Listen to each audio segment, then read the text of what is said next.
If you thought this video's title was a lie, trust me, it ain't. In this mega compilation, I am going to be showing you all every single Five Nights at Freddy's video that I have ever made on my channel. We're doing all of them, from the original Death of Purple Guy animation from 2017, all the way up to the recently released Shoot Them With The Gun meme video from 2024.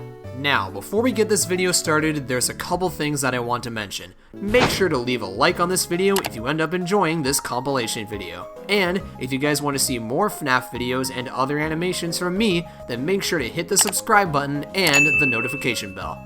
Alright, with all of that stuff out of the way, without further ado, this is every single FNAF video I've made so far.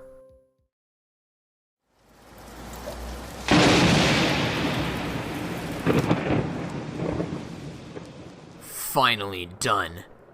These stupid robots have been annoying me for years. But it's all over now. Ha ha ha ha ha. Huh?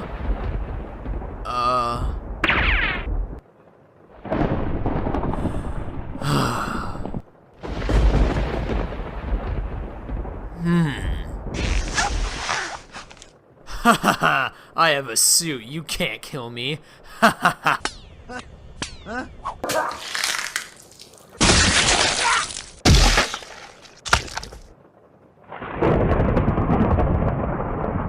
30 years later.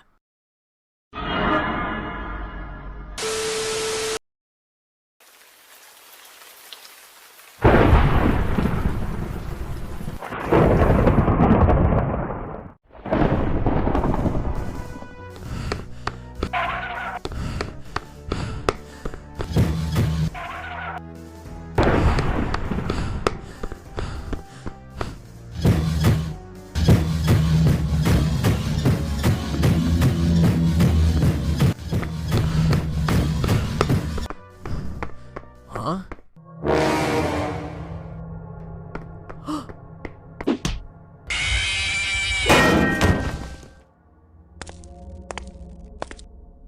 I'll make you walk the plank.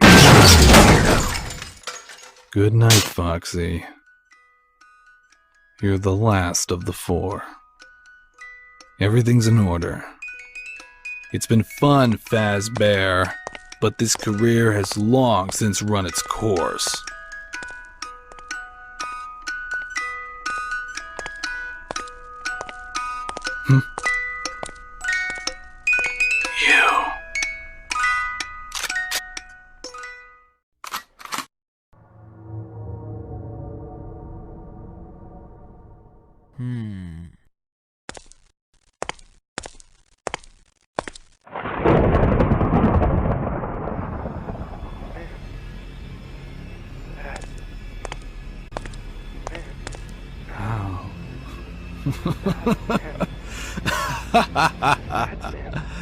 You don't have a body anymore. Poor little forgotten piece of trash. To us. You can't leave us. You can never leave. Oh, you too? I remember you. I remember both of you. Oh, how you screamed. You can never leave. How you... You can't leave us. You can never leave. You're all back. None of you can leave, can you? You think this is my fault? I didn't do anything. You were the idiots that couldn't listen to your parents. Get back. Get the hell away from me. Get away from me, I said. Help me. Help me. Help me. Damn things are following me everywhere. The suits. The springlock suits can hide me. Help me. Help me. We'll see about that. Help me. You can't leave us. Help me. You can never leave.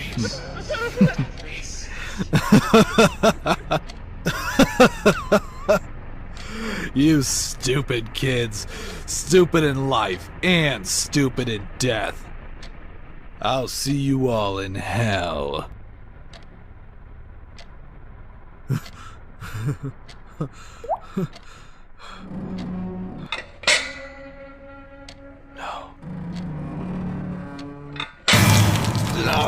Oh, God!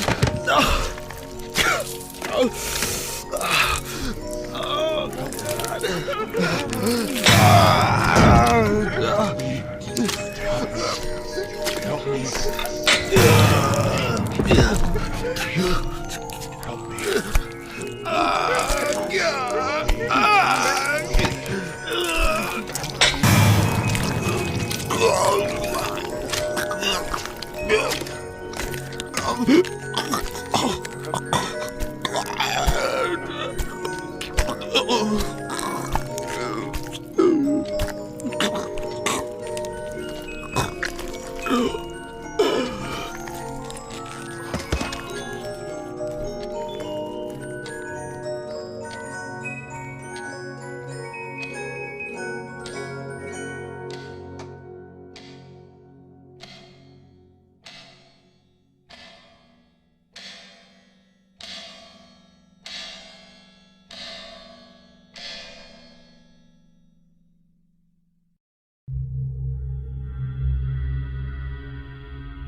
Hey everybody, this is NQ Productions here, and welcome back to NQ Archives. It's been a while since the previous episode, and you guys seem to really enjoy this series. So today, we're coming back to the series where I take a look at some of my older videos to see whether or not they retain the same quality as they did when I uploaded them so many years ago, or to see whether or not the quality has increased or decreased over time. For today's episode of NQ Archives, we're looking at one of my older videos from 2017. It's one of the first animations that I ever created. It's also a video that has more than 100,000 views, and it's a video that prompted me to create one of my most successful videos of all time. So as some of you may have guessed, the video I'm talking about today is my 2017 Death of Purple Guy animation. So for those of you who don't know, the Death of Purple Guy was an animation that I released back in January of 2017. It was the third animation that I ever created and was the second animation that I ever uploaded to YouTube. At the time when the video was released, this was the biggest animation that I ever created because it had the most detail than any other animation at the time.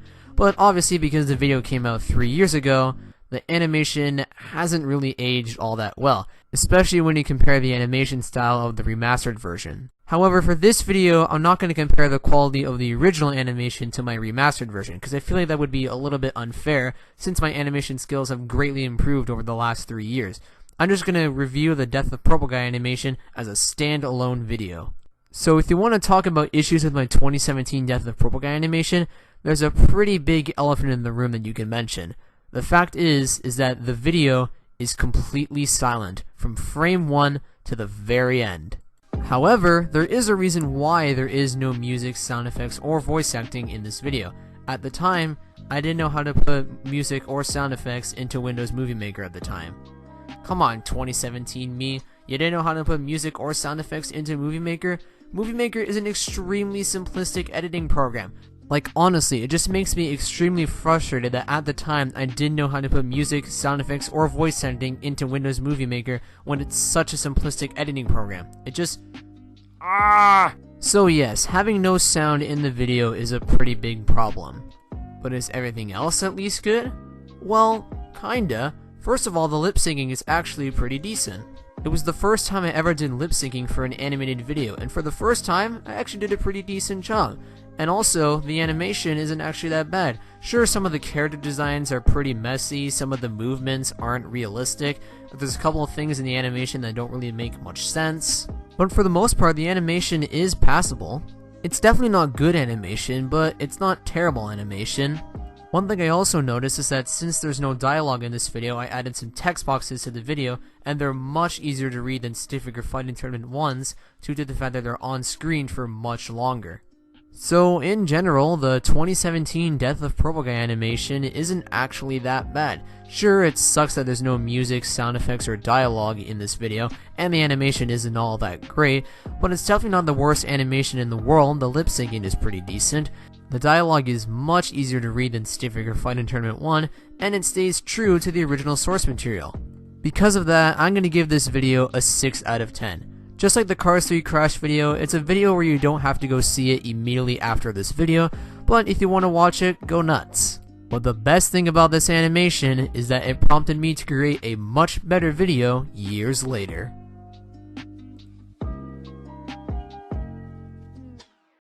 Hey! Huh? Wow, Mike. Is the birthday party so boring that even the birthday boy manages to fall asleep? Leave me alone, Cassidy. I'm trying to stay awake, but it's not easy. It's just been difficult for me to sleep. Big brother trouble again? Worse. Have you ever seen The Nightmare, Freddy? Nightmare?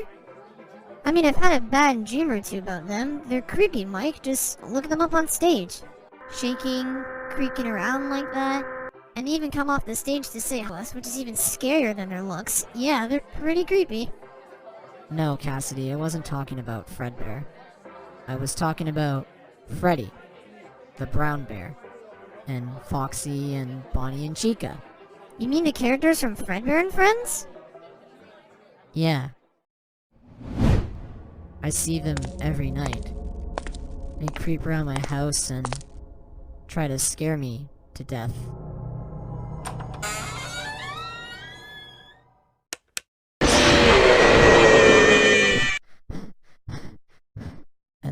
Fredbear's keeping me safe. Are you talking about your plushie? It's keeping you safe? You're so weird, Mike, but that's why I love you.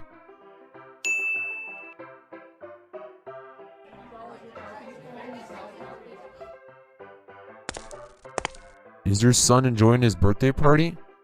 Well, from what I'm seeing, he's having a good time. You feeling okay after you know what? I don't want to talk about it. I just don't want to lose another child. And if I do, I'm gonna lose it.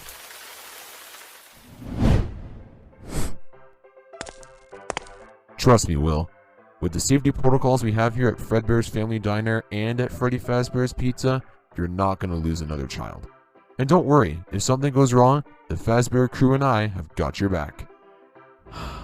Thanks, Henry.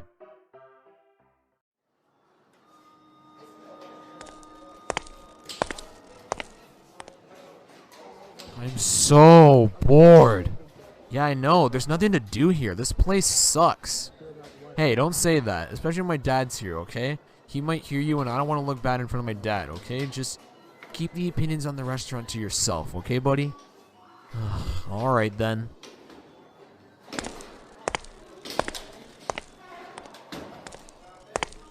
Hey. Hey. Check out what Mike and I got. Whoa, those are so cool. How did you get them? Pat and I have just been playing nothing but arcade games so that we could get enough tickets for 4 masks, one for each of us. And you can't wear Chica because I'm wearing Chica. Yeah, and I'm also wearing Freddy, so I guess you guys only get to choose between 2 masks. Well, I don't care what mask I get, so the choice is yours, Andrew. Andrew, which mask would you like? Bonnie or Foxy? Foxy, obviously. I tore the head off the Foxy plushie that my brother has at home so I could scare him. Aw, did he cry? Yeah, did he cry? That little piss baby always cries, man. It's annoying as hell.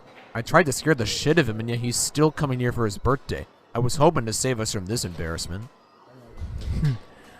Well, you know we can give him a real reason to be scared. But how? He keeps that stupid bear with him at all times. It's like his cry teddy. A cry teddy? Yeah, I know. He never grows up. Trust me, with this prank, we'll make sure he grows up. We just gotta make sure that no one's looking at us. Look! Andrew's dad is going to the bathroom. Now's our chance to make your little brother grow up. So what you say, Andy?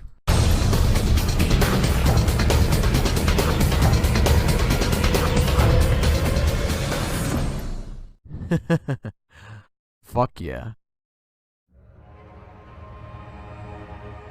Hey Mike. Check out these Trap plushies. Do you want one? Yeah, maybe. I don't have one of those yet. That's the Bonnie? Yeah, they cost 1,000 tickets each. We could play some arcade games together and try to get one. That might be fun. Hey loser, happy birthday. Andrew, stop. Yeah, Andrew, stop. He's gonna cry. You freak me out, Andrew. I'll tell Mom. If you want to keep that stupid bear, you won't tell Mom shit. You guys are such bullies, seriously? Fuck off, it's Michael's birthday. Can it, you little bitch. I can't believe you need a girl to protect you, Michael. Wow, your brother's more of a baby than I thought. I know, it's hilarious. Why don't we help him get a closer look at his best friend? I think he'll love it. No, please. Come on, guys. Let's give the little man a lift. He wants to get up close and personal. Stop, I don't want to go. You heard the little man. He wants to get even closer. Haha, this is so good. Hey, get off of the stage! Hey, guys. I think the little man said he wants to give Fredbear a big kiss. Aw, that's adorable. Ready, guys? On 3. 1, 2, No! 3! Andrew, stop! I'm scared! Aw, man. My shirt. Mike? Mike? Oh no. Henry? Oh, shit! Michael? Oh my god. Andrew, what did you do? I didn't mean to.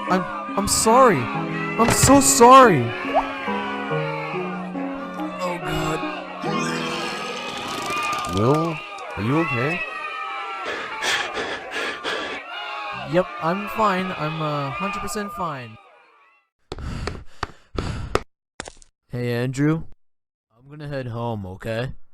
Oh, okay then. This wasn't supposed to happen. I just hope he's not dead.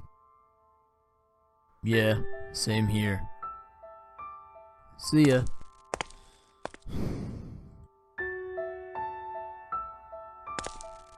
Hey, what's your name? Cassidy. I'm sorry for what happened to Michael today. We didn't think this would happen at all. All we were doing was just a small prank and nothing more. I feel terrible for what me and the others did to Michael today. We are so sorry. Also, I'm sorry I called you a little bitch earlier. Apology accepted, Mike.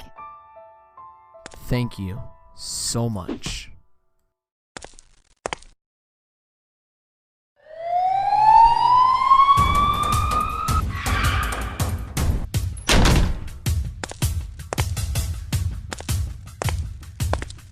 Everyone stand back! That includes you, Mr. Schmidt.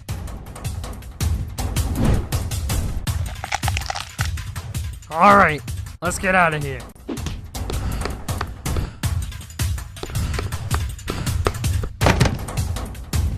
Are we good to go?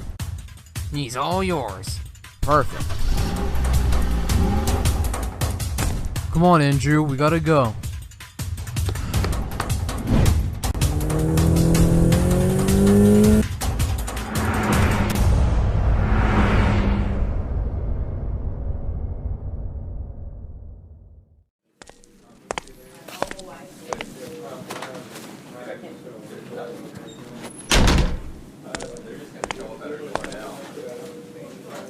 Is he getting better? Well, we've managed to stabilize him, but I don't think he'll be around for much longer, so it's best you go in there now and say your goodbyes.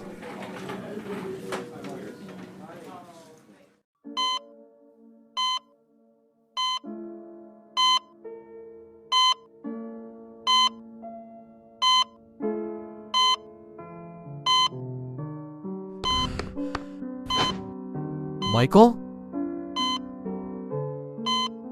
Andrew? Michael, I am so sorry for what happened to you, buddy. I...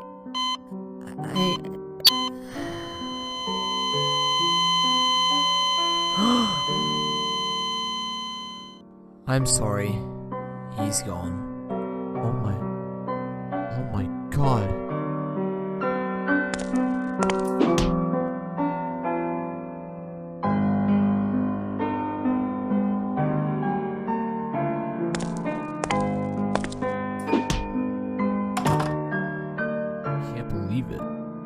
I just lost a second child.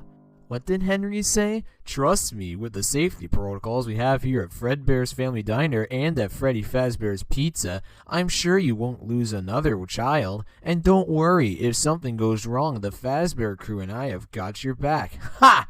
Yeah, right. If Freddy's keeps on taking away my children, then I should take away children from Freddy's. Ha! That'll show 'em. And who knows? Maybe I'll find a way to put my son back together.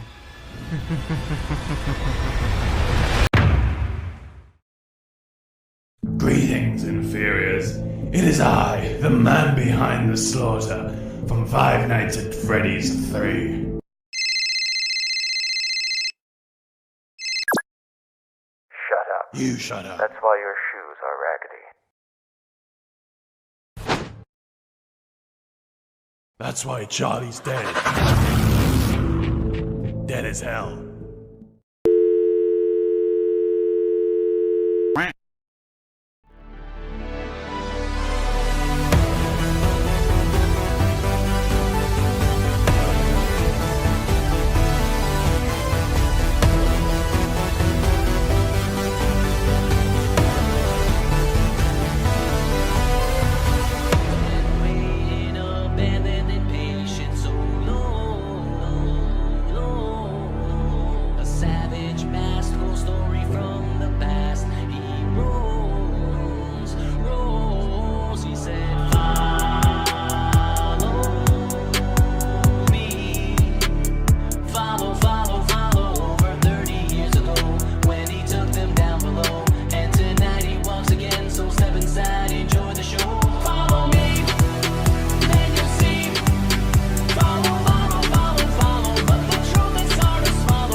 Alright, so in this video, I'm going to be doing an in-depth review on Zamination and 3A Display's newest series, Fazbear Friends. Now before we begin today's video, if you guys do enjoy this video and you want to see more from me, then make sure to leave a like on this video for the YouTube algorithm, and don't forget to subscribe since it's free and it really helps out with the channel. Anyways, on to the video. So like I said at the beginning of the video, Fazbear Friends is an animated series created by Zamination and 3A Display. The video series premiered on YouTube on February 15th, 2021 and has gained a bunch of views since it first came out. Now even though this series is extremely popular, no one has done an in-depth review on this series yet. Well, at least until now, because I'm here to give an in-depth review on Fazbear Friends. So let's get started, shall we?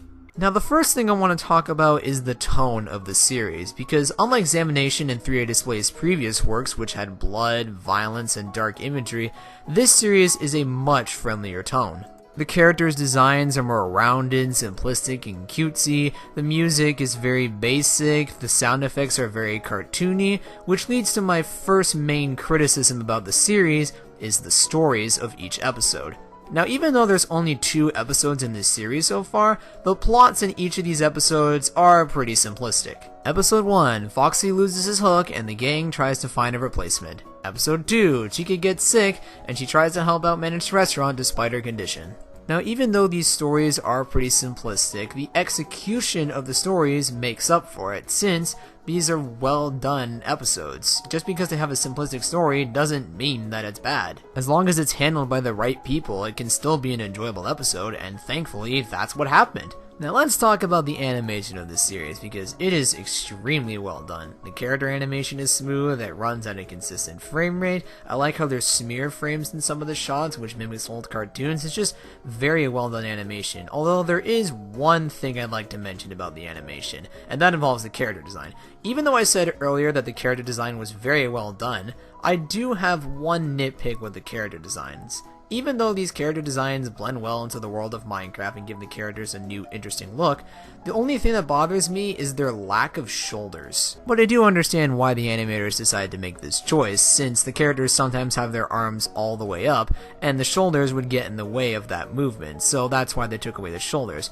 But that's just a minor nitpick. Overall, the animation is extremely well done. Another thing that I enjoyed was the characters. They're well developed, enjoyable, and are likable. With Freddy being the supportive leader of the gang, Bonnie being the admirable comic relief, Chica being the quirky female character, and Foxy being the somewhat egotistical and courageous pirate. Not to mention that the voice acting is also really well done, especially Zach's performance as Bonnie.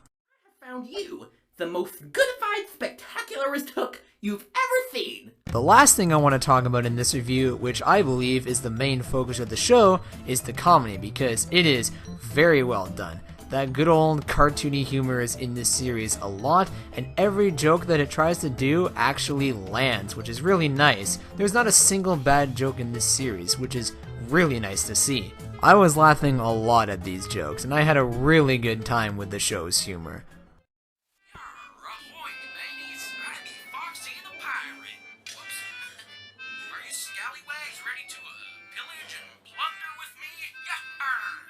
Well, off to the dumpster with ya. That ought to do it. So, in general, Fazbear Friends is a very entertaining and enjoyable series. Although the stories are simplistic and the tone is very kid-friendly, those are just nitpicks because there is still a lot to enjoy in this show. The animation is very well done, the characters are likable, the humor is extremely funny, the voice acting is solid, it's just a very entertaining series. And even though there's only 2 episodes to look at so far, I am looking forward to seeing what Zamination and 3A Display do next with the series. So I'm going to give Fazbear Friends a final score of 9 out of 10. There was a lot to enjoy in this series, from the characters, the animation, and the humor. It's just very entertaining to watch, and it's very well put together. This is definitely worth the watch. I highly recommend you guys check out this series after this video is done. You're gonna have a fun time with Fazbear Friends. Hey everybody, this is NQ Productions here, and welcome to another video. Now, the lore of Five Nights at Freddy's is extremely complex, and one of the most difficult mysteries to solve is the timeline. Now, everyone has their own version of the FNAF timeline, whether that be the game theorist, the leaderboard, Foot of a Fairy, or Noodlebot. Regardless of who makes the timeline, no matter what, it's going to be a tough challenge to create a timeline that not only makes sense, but stays true to the games, the books, and the other canon material of Five Nights at Freddy's. So, with all these different timelines that already exist, what's going to be different about mine? Well, I'll show you. In this video, I'm going to show you guys my version of the FNAF timeline so that you guys can see how I think the story of Five Nights at Freddy's goes. We'll be using elements from the games, a bit of elements from the books, and some of my own stuff to create a story that I feel like makes sense. Now, before we get started on today's video, I just want to let you guys know that I'm very aware that this timeline is not 100% accurate with the current lore of the series. This timeline is how I think the story is told. Everyone has their own version of the FNAF story, and that's completely fine, so if you disagree with my timeline, that's okay. So, with all that said, this is my version of the Five Nights at Freddy's timeline.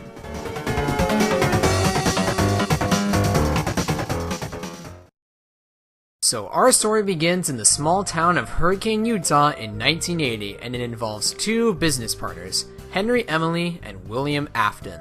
Now, Henry and William aren't just business partners, they're also family men. Henry has a wife and a daughter named Charlotte, and William has a wife, two sons named Michael and Evan, and a daughter named Elizabeth.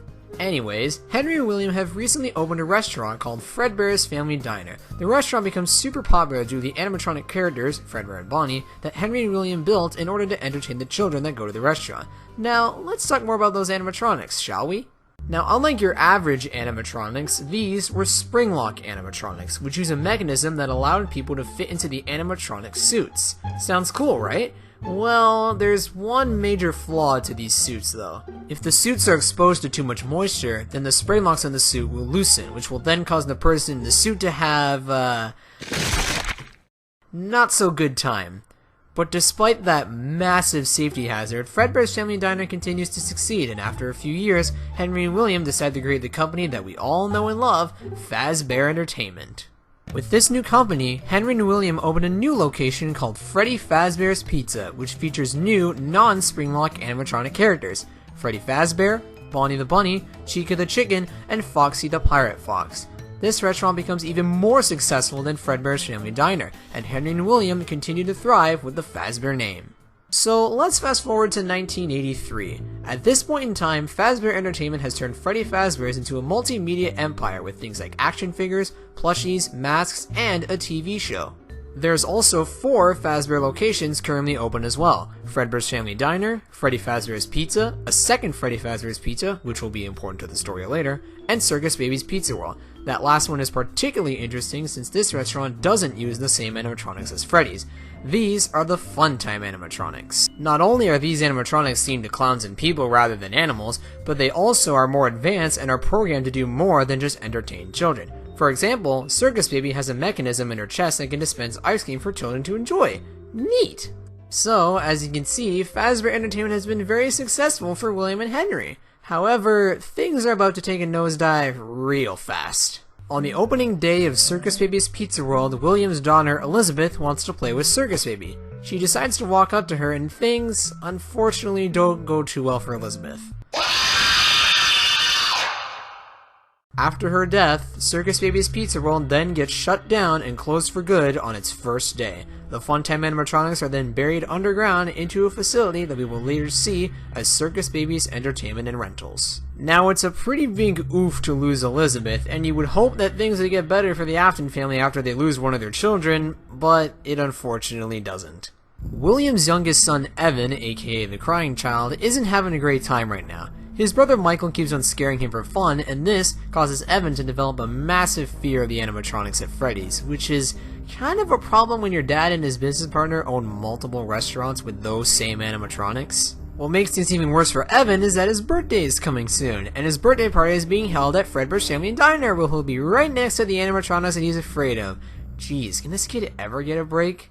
Now, at first you may be thinking, why would William host Evan's birthday party at a place that has animatronics he's afraid of? Well, William doesn't know that Michael's been scaring Evan, so because of that, William thinks Evan is perfectly fine with going to Fredbear's for his birthday. Hopefully that makes sense to you guys. So with all that said, the day arrives, Evan's birthday party at Fredbear's Family Diner, and I think we all know how this goes. Michael and his 3 friends scare Evan with Freddy Fazbear masks, and then they forcibly bring Evan towards the animatronics on stage.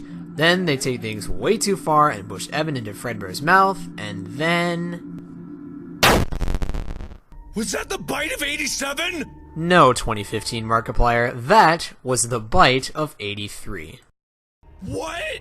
Evan then dies a few hours later in the hospital, and Fredbear's Family Diner gets closed down after the incident. Not only that, but the spring-lock suits also get discontinued for being too hazardous, and they get stored away into Freddy Fazbear's Pizza's safe room, a secret room that is hidden from the cameras and invisible to the animatronics.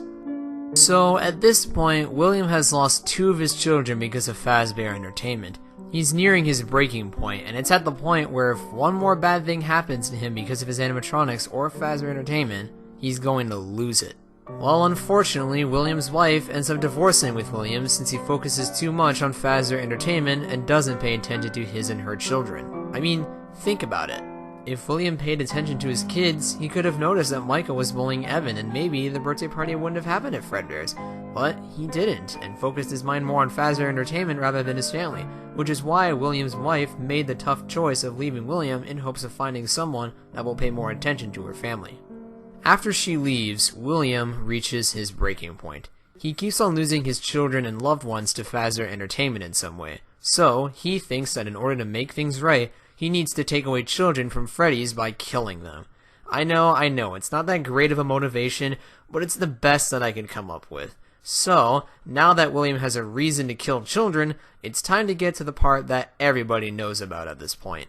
On June 26, 1983, William dresses up in a sewed-up costume of Spring Bonnie and lures 5 children into the back room of Freddy Fazbear's Pizza. Once inside the room, he commits the murder and stuffs the bodies of the dead children into the animatronic suits. Now, one of these children, Cassidy, will become a very important character, but not so much later, so we don't have to worry about her at the moment.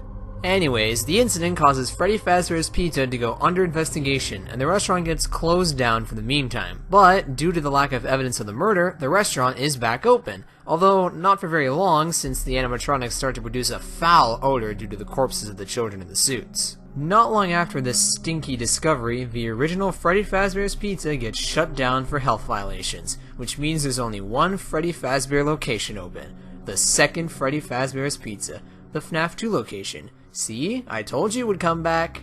Now, even though William is killing children, Henry has no idea his business partner is responsible for the crimes. But to keep his daughter Charlotte safe, he installs a security puppet in the FNAF 2 location that is meant to keep an eye on her. However, that doesn't stop William from luring her outside of the pizzeria dressed up in his costume again. But this time, Henry notices Charlotte and bolts outside to try and stop William from killing his daughter. But he's unfortunately too late, and William kills Henry's daughter.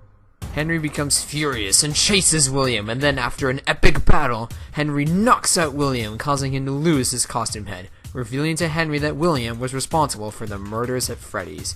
William flees the scene, and then Henry reflects on how his business partner betrayed him, killed his daughter, and ruined Fazbear Entertainment.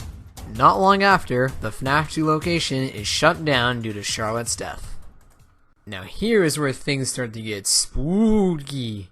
At the same time that Henry and William were fighting, the security puppet that Henry created goes outside of the pizzeria to check on Charlie. It slowly approaches her, but the heavy rain during that night causes the puppet to short circuit and fall down on Charlie. But the soul of Charlie then enters the puppet. That's right, Charlie's soul is now in the security puppet, and within her new body, she has a goal in mind. She's determined to find the other victims of William Afton and give their souls new life within the other animatronics just like she did. And that's what Charlie does in the Take Cake minigame from Five Nights at Freddy's 2. This means that the children that William killed in the missing children's incident now possess the original Freddy Fazbear's Pizza animatronics. But there is also another child that goes on to possess another animatronic. Remember Evan, aka the kid that died from the bite of 83? Well, he goes on to possess Golden Freddy alongside Cassidy, one of the 5 missing children from the original incident. See, I told you guys she'd be an important character. Now, Cassidy, unlike Evan, is a vengeful spirit. She's mad at William Afton. and she wants to get her revenge on her killer. But that doesn't happen until way later, so let's move on. In fact, let's go to the year 1987. With no locations open, Fazbear Entertainment feels the need to forget the past murders and hit the big reset button. The FNAF 2 location is having a grand reopening, hoping to keep the Fazbear name alive with newly designed toy animatronics that have facial recognition software to prevent a child murder from ruining the fun. They've spent a small fortune on these new animatronics. Facial recognition, advanced mobility. They even let them walk around during the day. Isn't that neat? But most importantly, they're all tied into some kind of criminal database so they can detect a predator a mile away. But then, William jumps in and decides to ruin said fun and kills 5 more children at the pizzeria, causing the FNAF 2 location to go under investigation. Meanwhile, the souls of William's most recent victims possess the toy animatronics, causing them to become unusually aggressive towards adults, and yet they stay fine towards kids. Huh. Anyways, the FNAF 2 location is about to close, but they still got one more birthday party to host. But on the day of said birthday party, one of the toy animatronics decides to attack the daytime security guard, causing him to lose his frontal lobe in an event that became infamously known as the Bite of 87. The toy animatronics then get scrapped, and the FNAF 2 location closes its doors for good. But that doesn't stop Fazbear Entertainment from opening one more location in 1993. This is their last hurrah in order to keep their business alive. But since the Fazbear name has been associated with child murder for the past couple of years, nobody comes to this new restaurant, so it only opens for a few weeks before it closes its doors. Now, it's been a few months since the latest Freddy's restaurant closed its doors, and even though there are no more Fazbear locations for William Afton to visit, he has been doing something else behind the scenes. William has been experimenting with a material known as Remnant, which is a mixture of the souls of his victims and the metal of the animatronics, which is how he believes that the souls of his dead victims give the animatronics life. Since his daughter Elizabeth was killed by one of his Funtime animatronics many years ago, he thinks that he's able to harvest the remnant of Circus Baby and find a way to bring her back. Because of this, he orders his son Michael to go downstairs into the underground facility, Circus Baby's Entertainment and Rentals, to find her. Michael accepts his father's request and goes down into Circus Baby's Entertainment and Rentals to save his sister, and while he's doing that, William is killing more children in order to continue experimenting with Remnant. However, because of William's experiments, the souls of the children he most recently killed possess the Funtime animatronics, which means that Michael isn't going to be having the greatest time downstairs at Circus Baby's Entertainment and Rentals. The possessed Funtime animatronics dismantle themselves to create the mess of wires entered. Their plan is to escape to the surface, and by using their special mechanisms, they lure Michael Afton into the scooping room so that they can scoop out his internal organs and use Michael's body to escape the facility, which somehow ends up working. But then, Michael's body starts to decay, and after a little while, Ennard ejects himself out of Michael's body in hopes of finding a new host body. Oh yeah, and then Michael somehow survives all that. Nice. Now, let's go back to William Afton. He goes to the original Freddy Fazbear's Pizza to dismantle the original animatronics in order to harvest some more remnant. However, since the animatronics are dismantled, the souls of the murdered children are now released, so they chase William Afton and force him to hide in the safe room. But then, William notices the spring-lock suits, so he bolts to the suits and gets inside one of the spring-lock suits to protect himself from the spirits of his victims. However, since Freddy Fazbear's Pizza has been closed for a really long time, the building is kind of run down and rain is able to seep in. So, a drop of water lands on William's suit, causing the spring locks to fail, and crunch! Oh, God!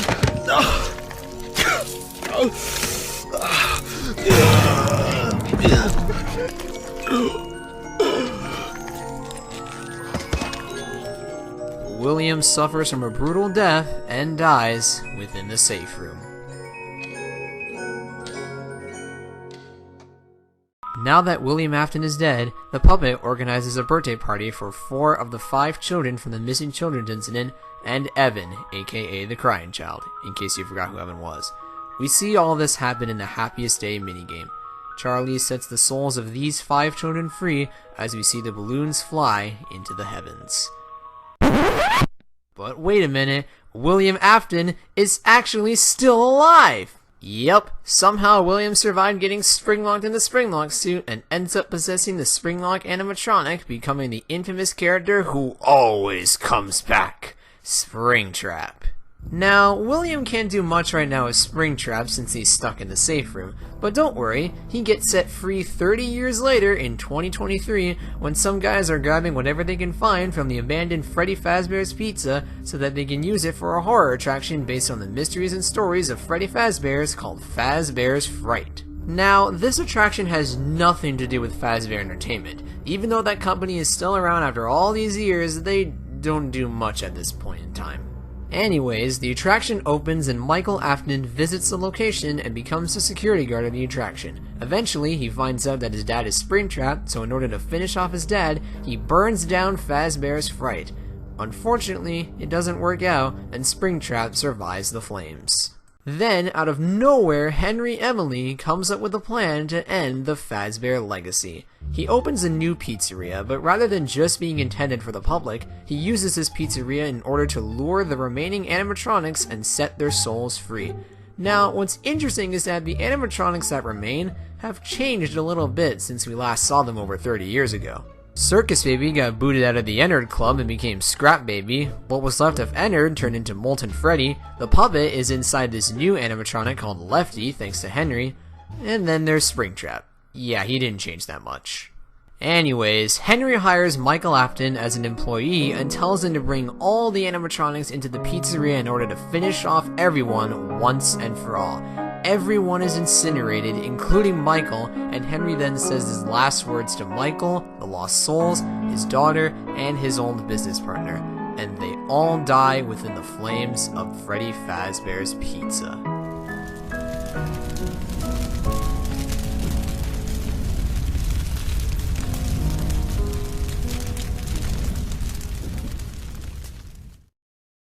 Now, I would love to end the timeline here, but I want to mention two things that occur after the final fire. During Henry's last words, he said this: "Although for one of you, the darkest pit of hell has opened to swallow you whole, so don't keep the devil waiting, friend." And Henry wasn't kidding. William Afton is now trapped in purgatory at the hands of Cassidy, the one he should not have killed, the vengeful spirit, and the only soul that has not passed on. Rather than moving on into the afterlife, she tortures William and forces him to suffer through a never-ending animatronic horror as we see in Ultimate Custom Night. Have fun, William! Now, the other thing I wanted to mention was that after Henry's fire, a small indie game developer that is not Scott Cawthon decides to create some video games based on the horrors from Freddy Fazbear's. I didn't expect FNAF to go meta on us, but whatever. The indie games become super popular, and Fazbear Entertainment is a little annoyed at the bad name that these indie games are giving them, so they create a VR game as a way to poke fun at themselves in their past, clear their name, and ultimately rebuild their brand. And that, ladies and gentlemen, is the end of my Five Nights at Freddy's timeline.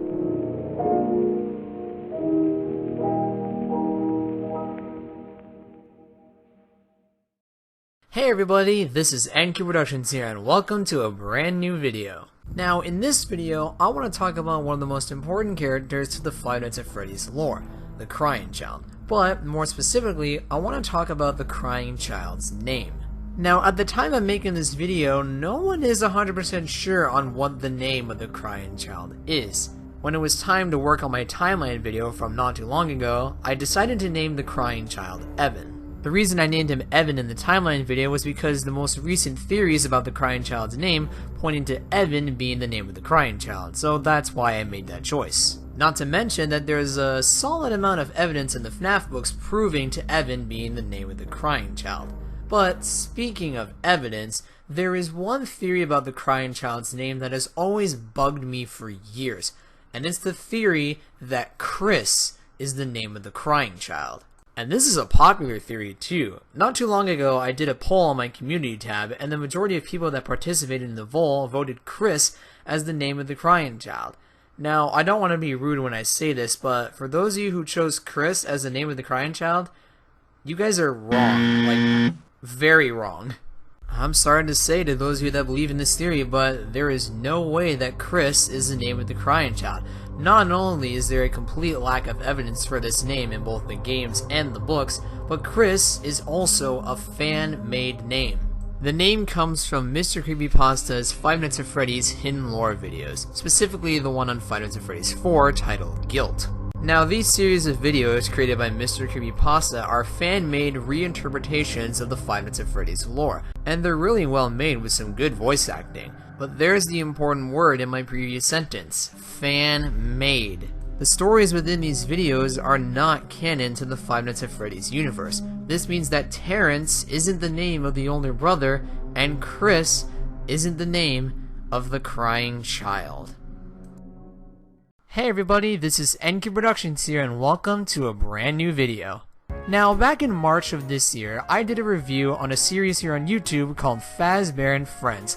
It's an animated Minecraft series based on Five Nights at Freddy's, where Freddy, Bonnie, Chica, and Foxy try to run their business at Freddy Fazbear's Pizza, and comedic hijinks ensue. The series was created by the folks who run Zamination, 3A Display, and Enchanted Mob.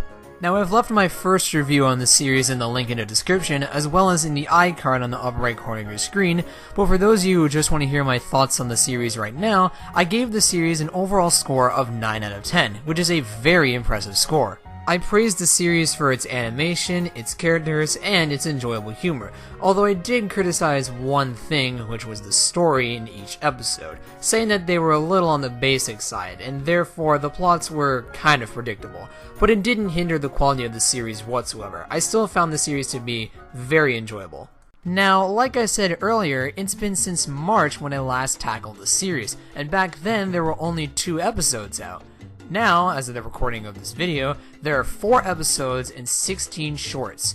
Now that there's a lot more Fazbear Friends stuff to review, how has the series evolved? Has it gotten better? Has it gotten worse? Or has it retained the same quality as it did last time? Well, let's find out together. So first off, let's talk about the stuff that has stayed the same since last time. The stories are still on the basic side, and it's pretty easy to figure out what will happen in every episode. But, like I said before, it doesn't hinder the quality of the series whatsoever, so it's not that big of a deal. The animation of the series is still great. It's very smooth, it's very bouncy, it's very well animated. I've also noticed that as the series has progressed, it's become more cartoony.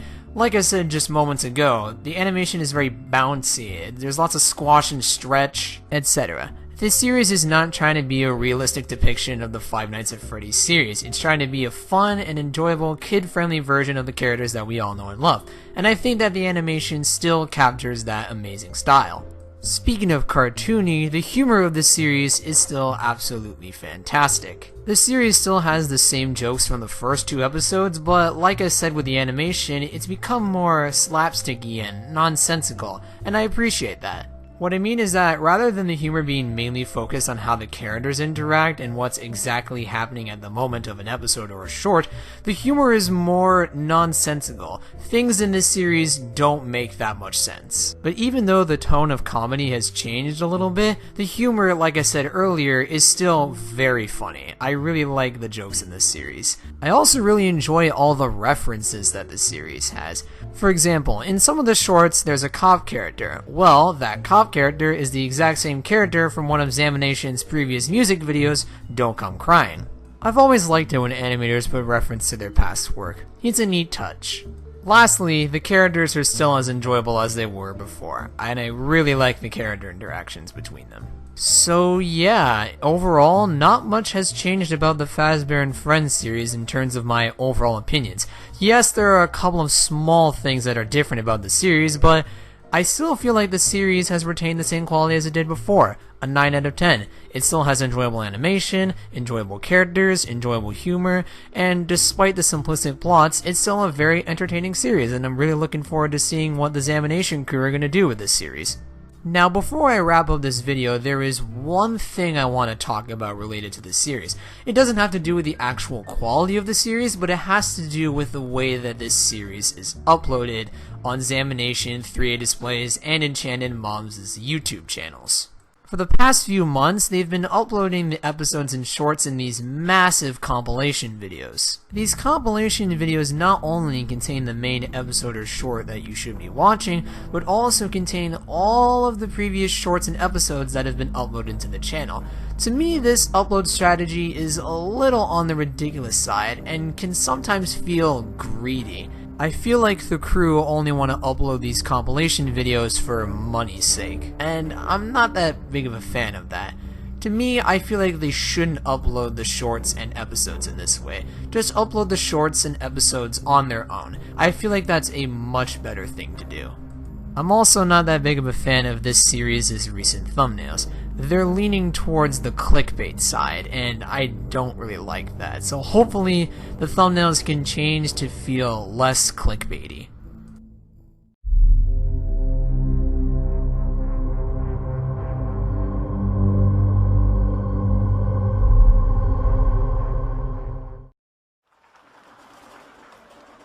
This was such a good idea, honey.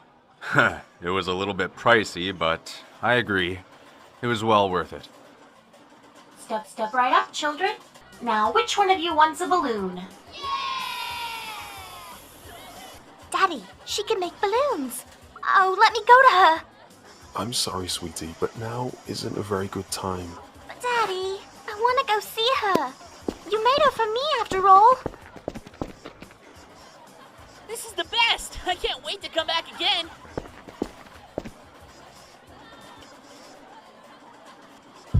I don't care what Daddy says. I'm gonna go see her. Ice cream! Hello there. 3, 2, 1.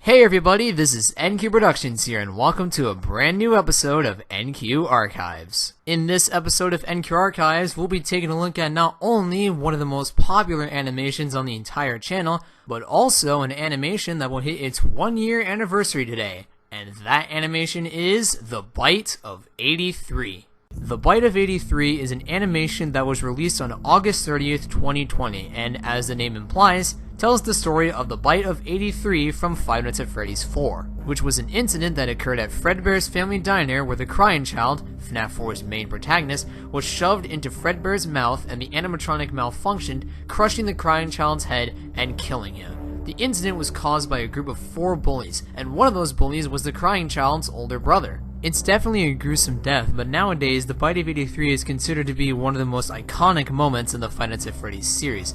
So now that we've seen the games tell the story of the Bite of 83, let's see how I tell the story of the Bite of 83 in my animation. Now before we start critiquing this animation, I want to talk about the names of the characters in this animation. Since this video was made back in summer of 2020, I decided to name the crying child Michael Afton since the recent FNAF theories at the time said that Michael Afton was the name of the crying child. However, nowadays in 2021, we know for a fact that Michael Afton is the name of the older brother. And also, despite some people not agreeing with my theory about it, I still think that Evan is the name of the crying child. I just wanted to get the stuff about the characters' names out of the way because I know for a fact that it was going to be something debated in the comments. So there you go, folks. I addressed the incorrect names of the Bite of 83 animation. Alright, with all that out of the way, it's time to critique the Bite of 83 animation. I'll start off by talking about the story in my animation because it's actually pretty well done. There's no side plots that are taking the viewer away from the main focus of the video, which leads to a very simplistic but also well done plot, but I also like how there's more to this video than just the bite. There's the stuff with Cassidy and Evan, William and Henry, and the 4 bullies at the very beginning, then of course there's the bite, and then there's all the stuff afterwards such as people talking about Evan's death, and all the hospital scenes. It's a straightforward story structure, and for an animation that's over 10 minutes long, I appreciate that. I also didn't mind the characters in this video. Yeah, they're pretty simplistic with their personalities, but there's no one that I absolutely hated. And although I've seen some people in the comments say that Michael Afton is the worst character because he's so stupid for killing his younger brother, I just think he didn't know any better. So take it easy on Mike Afton, guys. He just didn't know any better. And hey, at least there's not 20 other hated characters in this video, and because of that, I say that the characters in the Bite of 83 animation are very good. Despite the characters having simplistic personalities, I still enjoyed them for what they were. and there weren't like 20 million awful characters in the video. Speaking of characters, let's talk about the voice acting and dialogue. This is where, unfortunately, we start to notice some major issues with the Bite of 83 animation. The voice acting overall is decent at best, because while there are some characters where I do the voice acting very well, such as Mike Schmidt, and I have just been playing nothing but arcade games so that we could get enough tickets for 4 masks, one for each of us. There are other characters where the voice acting isn't so great, like with Henry for example. You could easily tell that I edited his voice. Trust me, Will. With the safety protocols we have here at Fredbear's Family Diner and at Freddy Fazbear's Pizza, you're not going to lose another child. The same situation is kind of happening with the dialogue, where there are some lines in the script that are really good. There are also some other lines that are real bad, including the infamous "aw man, my shirt" line, which has become so bad that it's actually kind of good now. Aw man, my shirt. And finally, it's time to talk about the visuals of this animation. This is probably the most inconsistent part of the entire video, because there's some moments where the animation is really good, and there are some moments where the animation is just bad. I guess I'll start talking about the good stuff, and more importantly, the consistently good stuff, such as the human character design. I've kept this character design around since March 2020 when I did my Death of Purple Guy animation, and I think the design works great. I also like the way that I did the backgrounds in this animation. I like how I created a 3D environment using only 2D images, and I think for Microsoft PowerPoint the backgrounds look really good. Although the animation of the background characters is basically non-existent, including one infamous scene where one of the Fazbear employees is just staring at the bullies bullying Evan, and he isn't even animated whatsoever, which makes this scene look real bad. There are also some scenes in the animation that look like they're happening in fast forward, where it looks like the animation is happening way too fast. It makes the visuals seem rushed, which they definitely weren't, since this animation took me half a year to do. But at least the rest of the animation in this video is good. And lastly, before we wrap things up, I wanted to talk about the lip syncing in this video, because while there are some moments where the lip syncing is really well done and it syncs well with the dialogue that I did in this video, well, I don't care what mask I get, so the choice is yours, Andrew. There are some moments where the lip syncing just doesn't match whatsoever, and it really bugs me. But how? He keeps that stupid bear with him at all times. So yeah, as you can clearly see, while there are some highlights in the animation, there are just too many things wrong with the visuals in this video that it really hurts the quality of the overall animation. I unfortunately can only call the animation quality good. Not fantastic, not bad, but just good. And that's kind of the quality of the entire Bite of 83 animation. It's not fantastic, it's not bad, it's just good. And to me, that's really unfortunate, because when I rewatched this video for the sake of this review, I really wanted to like it, but there's just too many noticeable flaws that unfortunately I can't give this video a high score. While the Bite of 83 animation definitely has its highlights with its story, characters, and some of the moments in the animation, voice acting, and dialogue, everything else about the animation just really hurts the quality of this video. And because of that, I'm gonna give the Bite of 83 animation a 7.5 out of 10. It's definitely a good video, but there's just too many things that prevent it from being an amazing video. This is definitely the weakest Five Nights at Freddy's lore animation that I've ever done. Even weaker than the Death of Elizabeth animation I uploaded not too long ago. Although with all that said, I still think that you guys should watch the Bite of 83 animation, because even though I've nitpicked the hell out of this video today, I still think that it is worth the watch. It's a good watch, but not a perfect watch. Hey everybody, this is NQ Productions here. Now I normally don't do shoutout videos on this channel, but today's video is an exception. In today's video, I'm going to be shouting out Mad Blue Randomness. Mad Blue Randomness is a YouTube animator with almost 70,000 subscribers that specializes in making Five Nights at Freddy's Minecraft animations using the animation software Minimator. Now the reason why I'm shouting out Mad Blue Randomness in this video is that because he recently uploaded a video to his channel titled I'm Sorry Part 1, and in this video I did a little bit of voice acting for Mad Blue. In his video I did the voice of William Afton, Michael Afton, and Golden Freddy. here's a couple of clips to show you guys. You threw him into an animatronic's mouth, and you call that an accident? I didn't mean to hurt him, I swear, it was just a prank. I didn't know how that would happen. Haha, follow me, kids, over there. This is a pretty dark place. I bet you'll be scared. Can we get this over with? I can't stand to see your faces. So there you go, guys. A couple of clips of my voice lines in Mad Blue's I'm Sorry video. Now, if you guys do want to check out Mad Blue's I'm Sorry animation, as well as his YouTube channel, I've left a link to both of those in the description, as well as during the end card at the end of this video.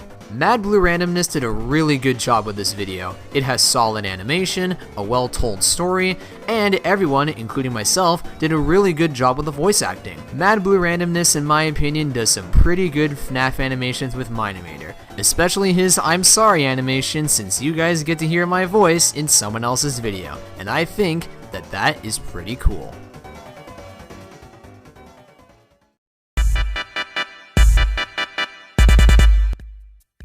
Hey. Huh? Hey, why did you wake me up?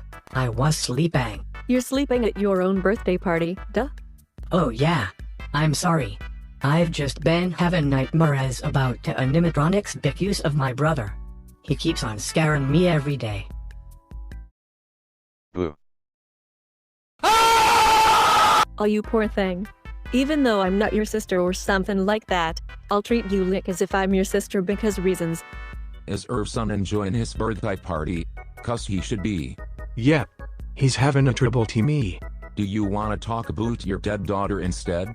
Sure, she done got herself scooped and I can't stop thinking about it.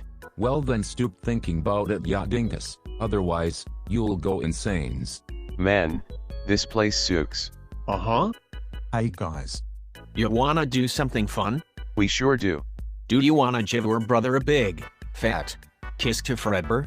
Yay, let's do it. Do you want one of those plushies, Evan? I'll take em all. What's up, bro? Happy birthday. Do you wanna give Fredbear a big kiss? Nah, I'm good. Are y'all sure? Yep. Well, too bad. You're doing it anyway. Michael, please don't do this to me. I don't care, you still doing tis. No. Oh man. My shirt. Michael, what did you do? Well, even though we all caused this, I, for some reason, will say that I caused this whole thing, and I will cry on the floor like a baby. Are you okay even though you just saw her dead son? Yep. I'm doing great. Hey Michael. What's up? I'm gonna get going. Just for no reason. Okay, sound good to me. Hey Cassidy. Sorry for what happened back there with Evan. Even though you just killed my best friend, I'll accept your apology. Let's be friends. Hell yeah. How's me son doing? He's doing good right now, but you'd better get in there quick before he eventually dies. I'm so sorry for what happened to you, bro. Don't worry. I'm completely fine. So now that 2 of my 3 kids are dead, I'm gonna come up with a big brain idea. I'm gonna kill other kid at Freddy's so that somehow, I can bring my son back. Ha ha ha ha ha ha ha ha ha ha.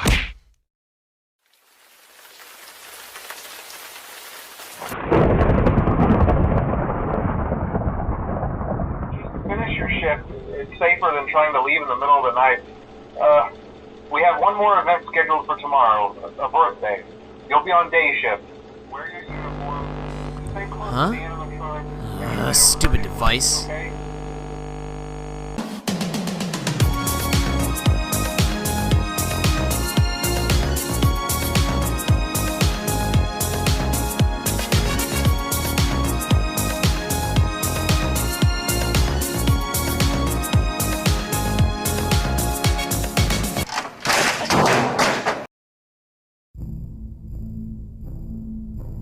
Hey folks, you may be wondering, what am I doing here?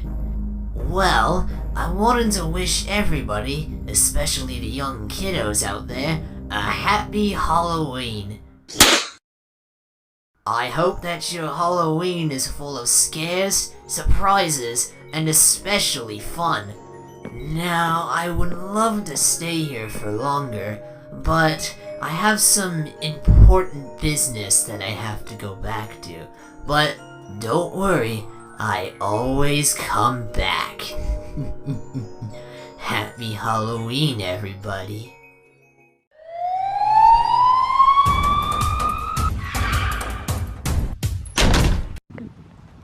Hey, what's up, guys? It's Scarce.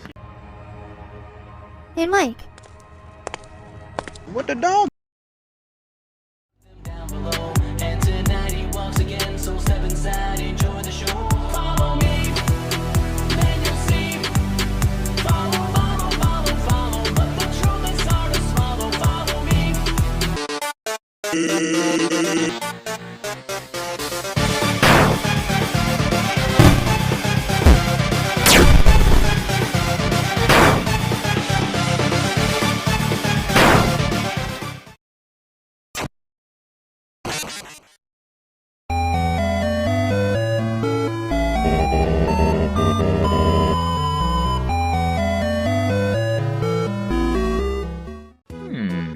Mario's saw an ad in the newspaper for a part-time job. Mario's gonna take it, as it seems like an easy pay. Yahoo!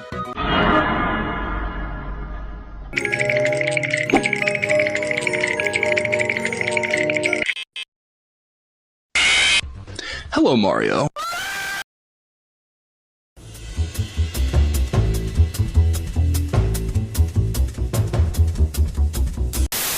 Alright, this next one is done by NQ Productions, and this one is titled Mario's Night at Freddy's. What? That's so sick. And this one was uploaded for the Vapor Try Not to Laugh. The hashtag's there. Thanks, man. Oh, we're clicking play in 3, 2, 1, boom. Mario's saw an ad in the newspaper for a part-time job. Mario's gonna take it, as it seems Here's like Mario. an easy pay. Yahoo! Wahoo!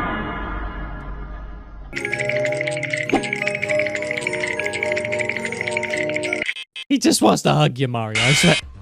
Hello, Mario.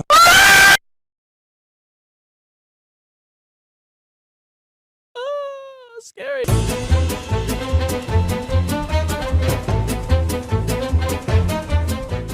I'm going to give Fazbear Friends a final score of 9 out of 10. There was a lot to enjoy in this series. This sentence did not age well at all. Hello everybody, this is NQ Productions here, and welcome to another review video.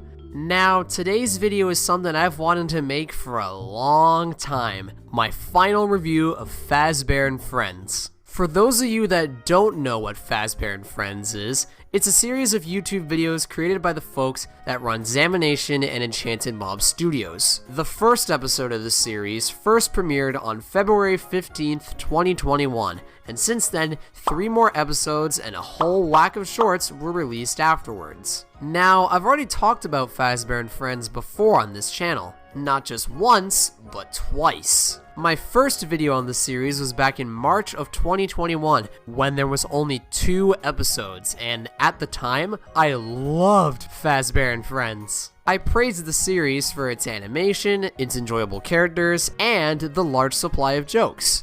I did have a few small critiques with the series in its early days, such as the kid-friendly tone and the simplistic plots in each episode, but for the most part, I had a good time with Fazbear Friends when I did my first video. Now, the second review of Fazbear Friends was made 4 months later in July of 2021, and my opinions on the show were basically the same as they were last time.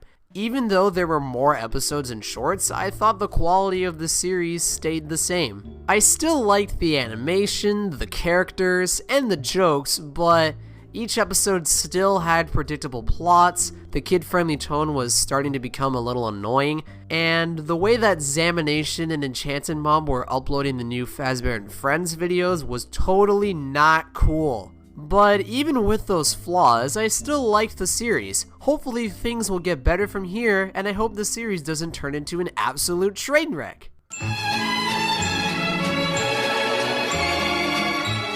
Oh my god. Fazbear Friends, what the hell happened to you? Somehow, Zamination and Enchanted Mob have ruined Fazbear Friends. Nowadays, there's no more episodes. All it is just the shorts, and most of the shorts, and in fact the whole series, is now really terrible, like absolutely terrible.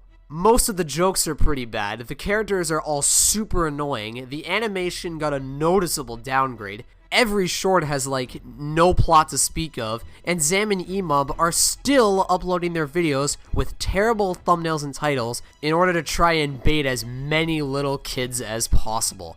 And there's even more garbage that I haven't talked about before, but we'll get back to that later. I'm not ready to talk about that stuff yet. Anyways, now that we've talked about my history with Fazbear Friends, what we're going to do in this final review video is that we'll take a look at every aspect of this series, and I'll talk about how each aspect has gotten much worse since the early days of this series. That way, we'll hopefully come to the conclusion that Fazbear Friends is an absolute train wreck. Let's begin, shall we? I should probably start with talking about the part of the series that has had the smallest downgrade, the animation. When the series first started, the visuals were nothing groundbreaking, but I still really liked the way the series looked. I liked the character designs, I loved how expressive the faces were, the lighting and rendering was solid, and I liked how the series tried to mimic old school cartoons with things like the lack of motion blur, the squash and stretch, and all of the smear frames. It's really neat stuff. The only thing that bugged me back in February of 2021 was that the animatronics had no shoulders, which was always a weird detail to me. Anyways, how does the animation look nowadays? Well, it still looks good, and the character designs are still the same as they were before, but the lighting and rendering is a lot blander than it was before. Sometimes during some shots, it looks like there's no lighting at all, and it's really jarring. There's also less frames of movement, and because of the way the show is animated, it's really easy to notice how many less frames there are when characters move. Also, in some shorts, there's a terrible looking smoke effect. Just look at how low res the model of the smoke is. That is just disgusting! Now, I am aware that the Fazbear Friends shorts take a week to make, and maybe the animation looks this way because the team behind the series is rushing out the animation as fast as possible. And if that's the case, then yikes, I would not want to work at Enchanted Mob Studios. Oh, and in case you're wondering, yes, I am aware that Zamination and Enchanted Mob are working on both Fazbear Friends and Poppy Playtime at the same time, but I still think the visuals of this series could overall look a lot better. Okay, so the animation was the least bad stuff in current Fazbear Friends videos, but now let's talk about the real bad stuff. This is gonna take a while.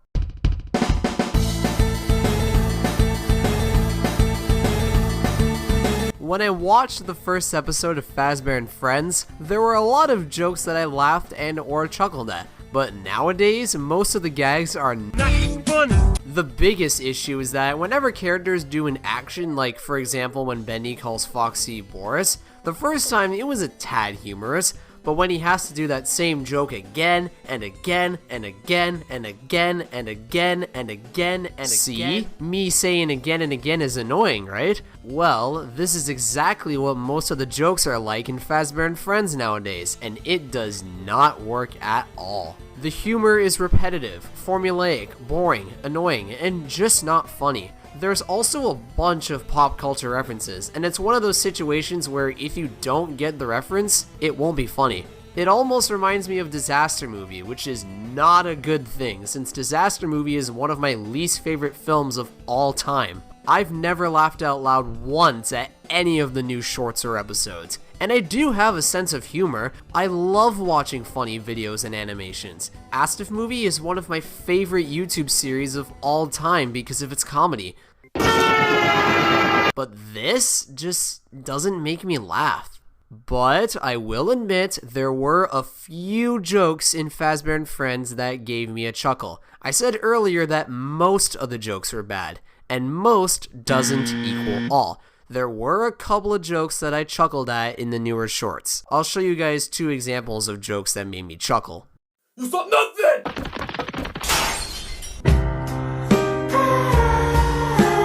There are two things that I hate in this world, and that's crocodiles and stupid updated references!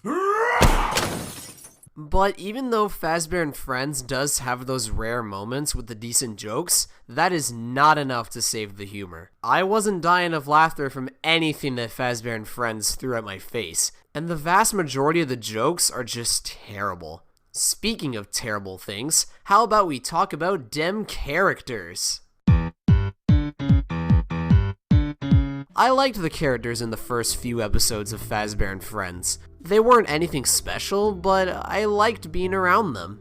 But in the new episodes, or should I say shorts, of Fazbear Friends, considering they never upload new episodes anymore, the characters have now become so unlikable that I cannot stand being around them. I just want to see them get thrown into a dumpster and then get crushed by a garbage truck. Every single character is a pain to sit through. Nearly every character is now just a complete moron. I feel like most of the characters have an IQ of like 15 because they're so dumb nowadays. Not only are they dumb, but some of them are generic, some of them are just there for a joke and that's it, and some characters are so annoying. The Friday Night Funkin' Boyfriend's only personality trait is that he wants to challenge someone to a rap battle and only says rap references. I hate it.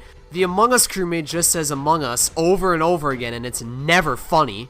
And the worst part is the 4 main animatronics. The personalities of these guys have been completely thrown out the window. Remember how Bonnie acted in the first episode where he was a likable comic relief? Well, clearly Zam and Imam forgot who Bonnie was because look at what he does in one of the shorts.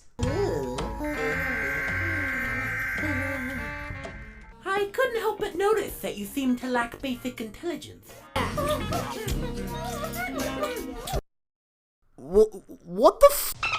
Bonnie would never do anything like this in a real Five Nights at Freddy's show. What the actual f? The old characters are nothing like how they were at the start of this series, and all the new characters are either characters I couldn't give two shits about, or just flat out annoying. One more thing I'll talk about related to the characters is the voice acting. For the most part, it's still pretty good, but there are some characters that I wish would just shut up because their voices get on my nerves. I'm looking right at you, Bendy. So yeah, the characters suck, and none of them are likable in the slightest. Now, you know how earlier I talked about Bonnie and how sometimes he goes for girls? Well, I guess this is the point in the video where I should talk about all the weird and cringy moments in Fazbear Friends that happen way too much. We're also going to be talking about NFTs. Oh boy. This is going to be rough.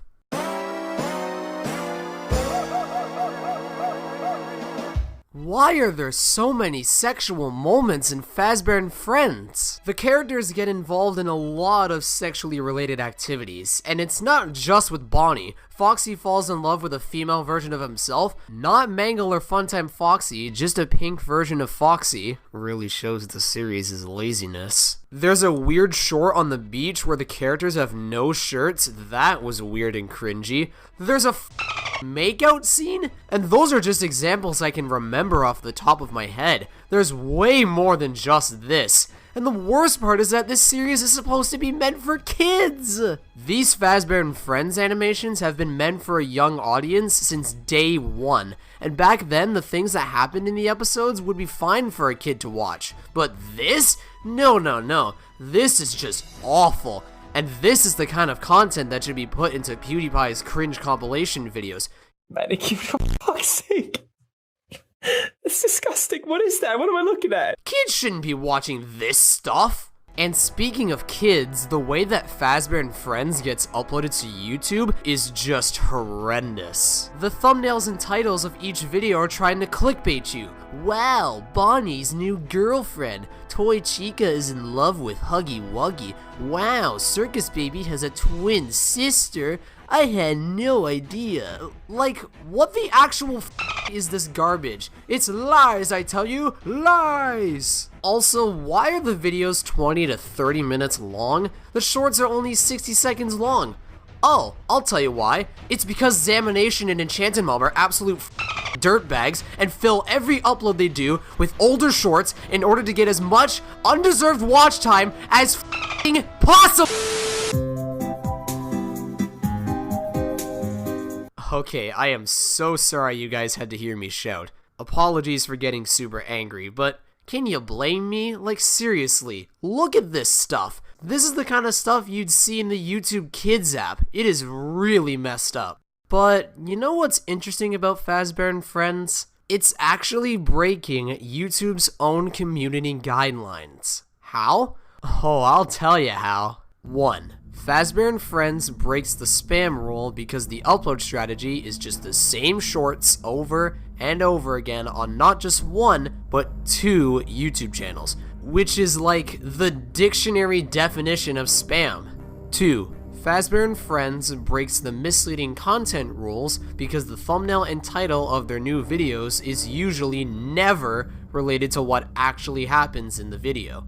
3. YouTube's rules about sexual content is somewhat broken because of the over-sexualization of characters like Circus Baby and Ballora in Fazbear Friends. Also, the thumbnails of Fazbear Friends show the characters in these weird, sexy, and suggestive poses, with these heart emotes all over the screen as well. And lastly, 4. Fazbear Friends is breaking the rule of scams. How? Well, in some of the uploads of Fazbear Friends, Zamination and Enchanted Mom had sponsored segments about NFTs. No! More specifically, an NFT-based game called The Sandbox, which makes sense since they made their own NFTs for Poppy Playtime. But remember, NFTs are one giant scam, so by promoting this NFT game, Zam and Emob are technically violating YouTube's rules about scams and shady links by showing these NFTs to an audience of kids. Just saying this stuff about NFTs makes me shiver. And even though in Zamination and Enchanted Mom's Discord servers, they said they would stop doing NFTs, if they truly wanted to stop doing NFTs, they would cut out the parts of the Fazbear Friends videos that promote the NFTs. And they know they can do that, right? You can cut out sections of your own YouTube videos. I've done it before, for Pete's sake. However, at the time of making this video, nothing has happened and the NFTs are still there. But, to be fair, Zamination and Enchanted Mob have never cared about their audience before, so it actually makes a lot of sense to see them not remove the NFT promotions. Remember guys, Zam and Emob only care about money and nothing else. Oh, and before we end things off today, I'm not gonna talk about the plots of each short in this review. I mean, why should I talk about the stories of each video when there's barely any story to speak of, right? See guys, this is what I'm talking about. This is why Fazbear Friends is a bad series. It's a series of YouTube videos that isn't all that special, suffers from downgraded animation, has a large supply of unfunny jokes, its characters are unlikable and annoying, there's a lot of weird sexual and cringy moments, the thumbnails, titles, and upload strategies are just abysmal, and seeing this series promote something as awful as NFTs is like adding salt to an open wound. Now, I'll admit that some of the newer shorts have gotten a bit better, but those new shorts are mediocre at best. When I was watching them for the sake of this video, I was just so bored watching them. And it doesn't change the fact that the series as a whole is just bad. There may be a small amount of decent stuff, but there's way too many negatives to the series to call it any good. I'm giving Fazbear Friends my final score of 3 out of 10. The only reason I'm not giving this series a 1 out of 10 is because the animation isn't terrible, the voice acting is decent, there's a minuscule amount of funny jokes, and it's not the worst thing out there, but man, this show sucks. Make sure to stay far away from this series. Man, it's kind of nuts how when I first looked at Fazbear Friends, I gave it a 9 out of 10, and now it's all the way down to a 3 out of 10. It's kind of crazy how much my opinions on this series changed in the span of just 1 year. But I guess that's what happens when the creators of a series only care about the money and nothing else. In the meantime, you guys can walk away with this important quote. YouTube videos can be disastrous in the wrong hands, but in the right hands, it can be a form of art.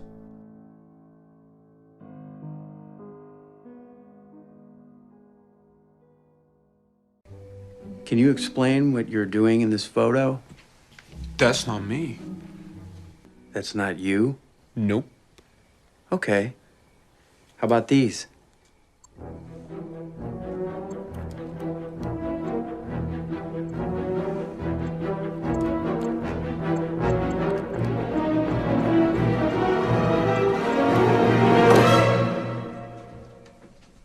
You saw nothing! Get back here, you swashbuckling swine! Don't worry, Gregory. I can see your search history. What the fuck? Hey everybody, this is NQ Productions here, and welcome back to NQ Archives. It has been a very long time since the previous episode. In fact, it's almost been an entire year. But enough about the past, we're here to talk about something new. Now, not too long ago, I made a poll on the community tab asking you guys on what you wanted to see for NQ Archives episode 10. And you guys really wanted to see me talk about The Death of Purple Guy Remastered. So that's what we're going to talk about. The Death of Purple Guy Remastered is an animation that was released on March 15th, 2020, and shows the brutal death of the infamous Purple Guy, aka William Afton. Also, as the name implies, this video is a remastered version of my old Death of Purple Guy animation from all the way back in 2017, which we've already covered in a previous NQ Archives episode. Click the iCard on the upper right corner of your screen to check it out after this video. Anyways, the Death of Purple Guy Remastered ended up becoming a huge hit for my channel.